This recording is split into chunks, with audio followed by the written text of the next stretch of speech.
Hello' everyone, আজি মই লৈ আহিছোঁ কাঠআলু মাছৰ লগত এটা ৰেচিপি। কাঠআলু আপোনালোকে খাই ভাল পায়নে? যদি ভাল পায় এই ৰেচিপিটো এবাৰ চাই ল'ব।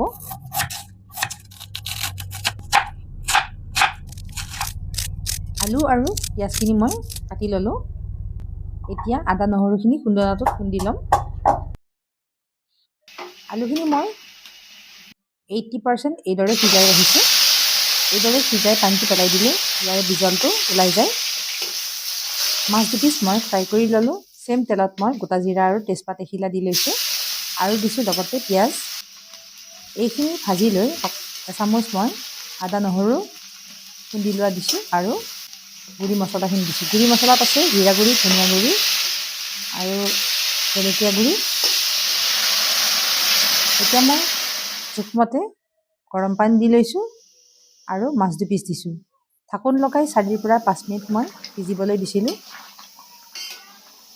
ইয়াৰ আলু সিজিছে। শেষত মই এমুঠি ধনিয়া পাত দি লৈছোঁ। আজিৰ ভিডিঅ'টো চাই যদি ভাল লাগিছে এটা লাইক কৰিব।